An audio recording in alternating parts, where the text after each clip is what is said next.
दोस्तों, अगर आपने गुल्ली बुल्ली और ग्रैनी का बर्थडे पार्ट 1, 2 और 3 अभी तक नहीं देखा है तो पहले आप उसे देख लें, वरना ये स्टोरी आपको समझ में नहीं आएगी।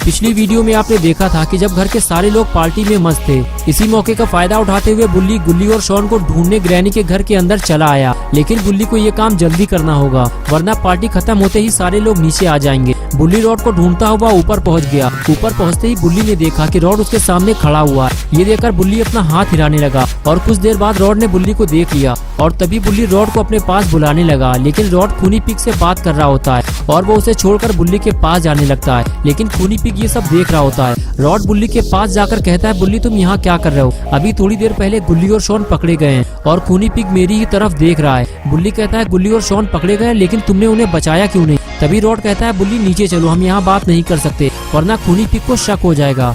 ये कहकर दोनों नीचे जाने लगे।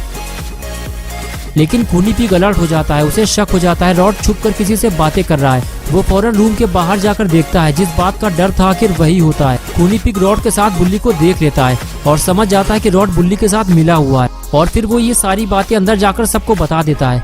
और अब आगे की स्टोरी देखते हैं। खूनी पिग की बात सुनकर किसी को भी उसकी बातों पर भरोसा नहीं होता। ग्रैंडपा कहते हैं, रॉड जब पैदा भी नहीं हुआ था तब से मैं उसे जानता हूँ, वो हमारे साथ धोखा नहीं कर सकता। लेकिन खूनी पिग अपनी बात पे अड़ा रहता है कि उसने बुल्ली और रॉड को साथ में देखा है। ग्रैंडपा कहते हैं, ठीक है, अभी पता चल जाएगा। जेसन तुम नीचे जाकर देखो रॉड के साथ कौन है जो हमारे घर के अंदर आया था। अगर ऐसा है तो रॉड को इसकी सजा दी जाएगी। तुम जाकर रॉड को पकड़ कर लाओ। ग्रैंडपा की बात मानते हुए जेसन रॉड को ढूंढने निकल जाता है। जेसन जब घर से बाहर आता है तो उसे रॉड कहीं दिखाई नहीं देता। वो चारों तरफ रॉड को ढूंढता है। तभी उसे प्लेट में केक रखा हुआ दिखाई देता है। जेसन समझ जाता है ये रॉड का ही केक है। जब केक यहाँ है तो रॉड भी आसपास ही होगा।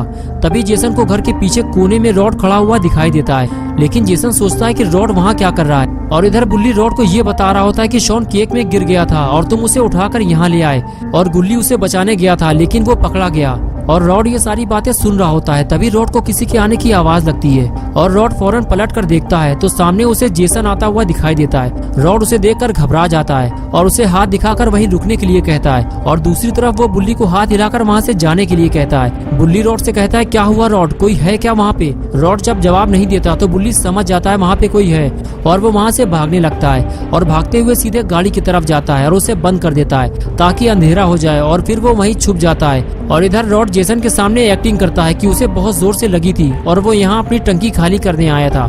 लेकिन तुम यहाँ क्या कर रहे हो जेसन? जेसन बोला, हमें खबर मिली है कि तुम गुल्ली बुल्ली के साथ मिलकर ग्रैनी और ग्रैंडपा को धोखा देने की कोशिश कर रहे हो। जेसन और रॉड की बात अभी पूरी भी नहीं हुई थी कि तभी वहाँ खूनी पिग ने आकर माहौल खराब कर दिया। खूनी पिग जेसन की तरफ देखते हुए बोला, जेसन ग्रैंडपा ने तुम्हें यहाँ टाइम पास करने के लिए भेजा था या रॉड को पकड़ने के लिए भेजा था? जल्दी अपना काम पूरा करो वरना नौकरी से निकाल दिए जाओगे और मारे मारे फिरोगे। नौकरी वाली बात सुनकर जेसन भड़क गया और बोला, सुअर कहीं के, तुम मुझे बताओगे मुझे क्या करना है और क्या नहीं? जितनी जल्दी हो सके यहाँ से दुम दबाकर निकल ले वरना ये तेरी दूसरी आग भी ज्यादा देर तक सलामत नहीं रहेगी। खूनी पिग बोला, तुम डर क्यों रहे हो जेसन? साफ साफ बताओ ना कि तुम रॉड के साथ मिले हुए हो और तुम उसे नहीं पकड़ोगे। मैं जाकर ग्रैनी और ग्रैंडपा को ये बात बता देता हूँ। ये कहकर खूनी पिग चुगली करने चला गया। खूनी पिग ऊपर जाकर पता नहीं जेसन के बारे में क्या क्या कहने वाला है, यही सोचकर जेसन भी वहाँ से चला गया। दोनों के जाने के बाद रॉड को कुछ राहत मिली, अब वो आगे का काम कर सकता है। जेसन के जाने के बाद रॉड सीधे बुल्ली के पास जाकर उसे बुलाता है और कुछ देर बाद बुल्ली अंधेरे से बाहर निकलकर रॉड की तरफ आता है और पूछता है, क्या हुआ रॉड, जेसन यहाँ क्यों आया था? रॉड बुल्ली से बताता है कि सबको तुम्हारे बारे में पता चल गया है। खूनी पिग ने हम दोनों को साथ में देख लिया है। बुल्ली कहता है, अब क्या होगा? हम लोग गुल्ली और शॉन को कैसे बचाएंगे? रॉड बोला, अभी हमारे पास टाइम है बुल्ली, हम लोग घर के अंदर जा सकते हैं क्योंकि जेसन और पिग दोनों लड़ाई झगड़े में फंसे हुए होंगे। जल्दी आओ मेरे साथ। और फिर दोनों वहाँ से चले गए। बुल्ली और रॉड दोनों घर की तरफ जा रहे थे कि तभी अचानक से रॉड ने बुल्ली को रोक दिया और बोला, बुल्ली तुम अभी यहीं रुको, मैं अंदर जाकर देखता हूँ, अगर सब कुछ ठीक रहा तो मैं तुम्हें बुला लूंगा। ये कहकर रॉड वहाँ से चला गया और बुल्ली पेड़ के पीछे छुप गया।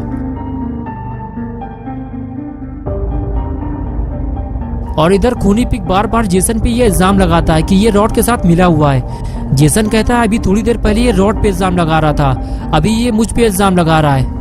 इस तरह की झूठी चुगली करके क्यों ये अपनी मौत को दावत दे रहा है। ग्रैंडपा बोले देखो आज ग्रैनी का बर्थडे है, आज कोई लड़ाई झगड़ा नहीं होना चाहिए, अब कोई किसी पर इल्जाम नहीं लगाएगा। ग्रैनी आज डांस करने वाली थी लेकिन इसने कुछ ज्यादा ही पी ली है, इसलिए वो ठीक से खड़ी भी नहीं हो पा रही। इससे पहले कि ये ढेर हो जाए हमें ग्रैनी से डांस करवा लेना चाहिए। क्या कहते हो तुम लोग। ग्रैंडपा की बात सुनकर सब तैयार हो गए। उधर ग्रैनी का डांस होने वाला है और इधर रॉड और बुल्ली मिलकर बुल्ली और शॉन को ग्रैनी के घर से बाहर निकालने वाले हैं। रॉड घर के अंदर आकर देखता है कि कहीं कोई खतरा तो नहीं है और फिर वो बुल्ली को अंदर आने का इशारा करता है और बुल्ली घर के अंदर चला जाता है।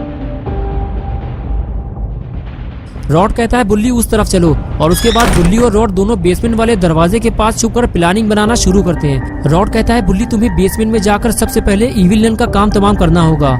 बुल्ली बोला मेरे पास तो कोई हथियार भी नहीं है, मैं इविल नन से कैसे लड़ पाऊंगा, तुम्हें मेरा साथ देना होगा रॉड। रॉड बोला मुझे बेसमेंट में जाने की इजाजत नहीं है बुल्ली, अगर मैं गया तो सारे घर वाले मेरे दुश्मन बन जाएंगे। मैं तुम्हें एक चीज देता हूँ, ये तुम्हारे बहुत काम आएगी। और फिर रॉड ने अपनी पॉकेट से जहर वाला इंजेक्शन निकाला और बोला ये लो और जाकर अपना काम पूरा करो, मैं यहाँ खड़ा रहूंगा और किसी को भी बेसमेंट में नहीं जाने दूंगा।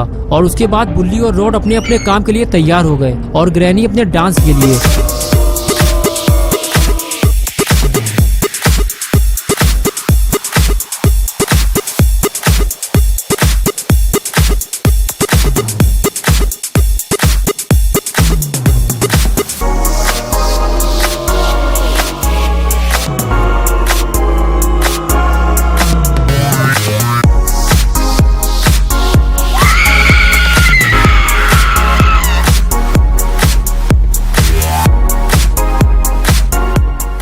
ग्रैनी जैसे ही नीचे टपकी रॉड फौरन ग्रैनी की तरफ भागा और ग्रैनी को उठाने की कोशिश करने लगा, लेकिन लगता है ग्रैनी अब हम सबको छोड़कर जा चुकी है और शायद रॉड भी ये बात समझ चुका है, इसलिए वो फौरन ऊपर की तरफ भागता है। दोस्तों क्या होगा अब बुल्ली बुल्ली और ग्रैनी का, क्या ग्रैनी अब मर चुकी है या फिर होगा कुछ ऐसा जो आपने सोचा भी नहीं होगा, ये सब हम देखेंगे 4 अप्रैल को, यानी कि 4 अप्रैल संडे सुबह 8 बजे। तो दोस्तों अगर आप पार्ट 5 देखना चाहते हैं तो इस वीडियो को लाइक करें, चैनल को सब्सक्राइब करना और बेल आइकन प्रेस करके ऑल नोटिफिकेशन ऑन करना ना भूलें।